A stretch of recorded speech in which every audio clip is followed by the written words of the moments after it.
How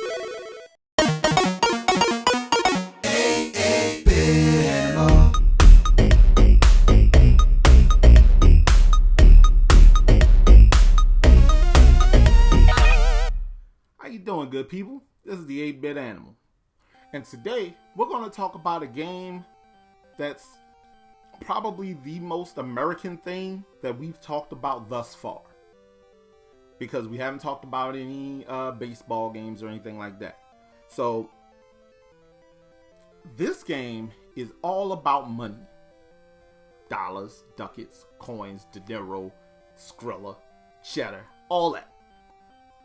This game is specifically about a guy acquiring wealth through the stock market to build his portfolio to inherit a fortune.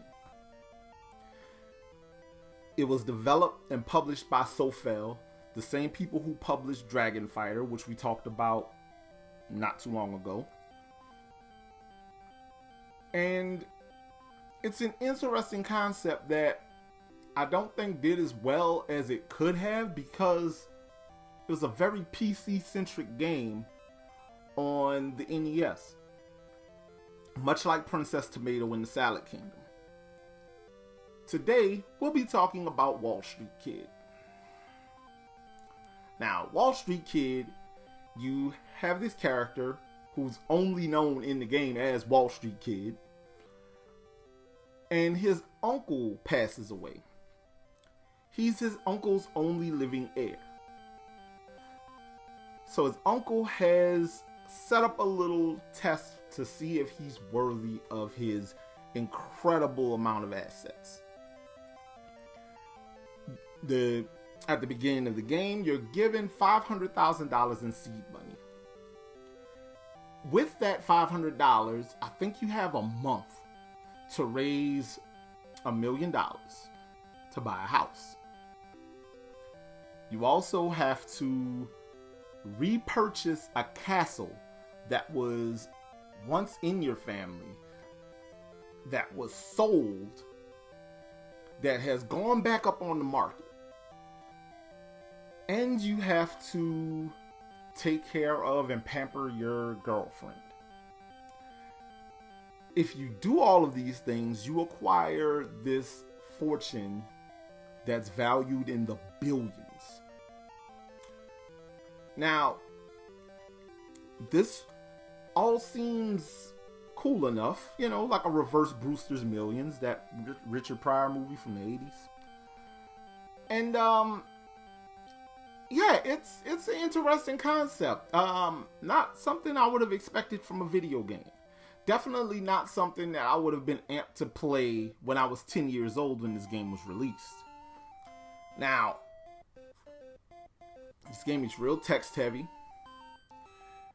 real number heavy. So anybody who is put off by having to read a lot of text in a video game probably wouldn't have messed with this game. Anybody who really wasn't interested in the stock market, this game wasn't for them.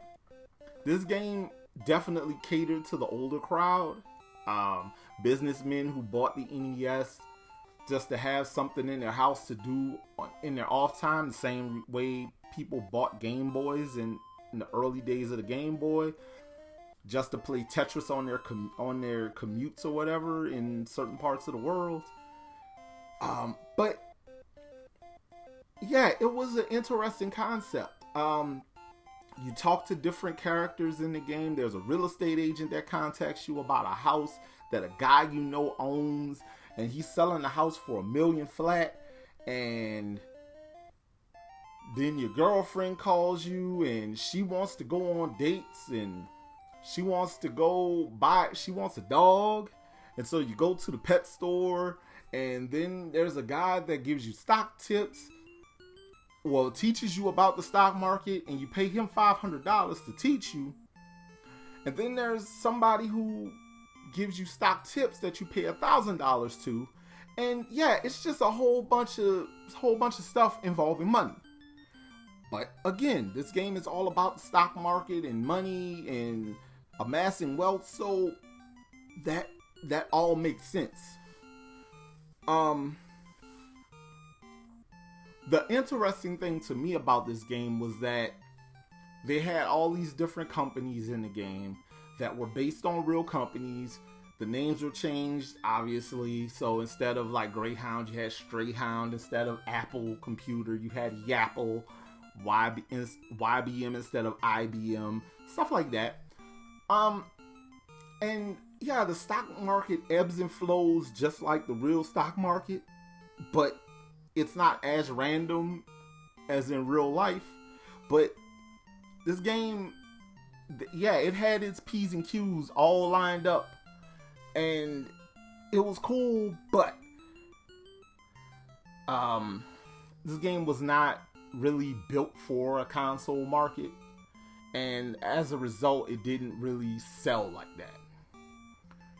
Now, because it didn't sell like that, for a while, this game was incredibly hard to come by and was pricey. But I guess somewhere along the line, the price dropped out on it, because now you can get a copy for about $15, sometimes $10 here and there.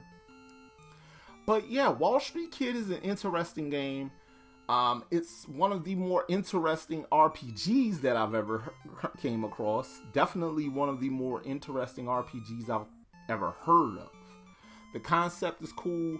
It's just not something that I would want to play on a console.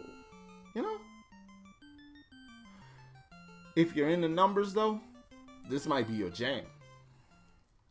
This has been the 8-Bit Animal, and I'll catch you beautiful people tomorrow.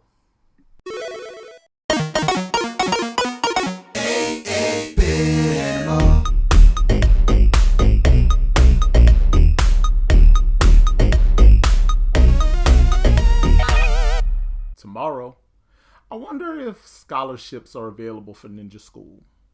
What about financial aid? I should look into that.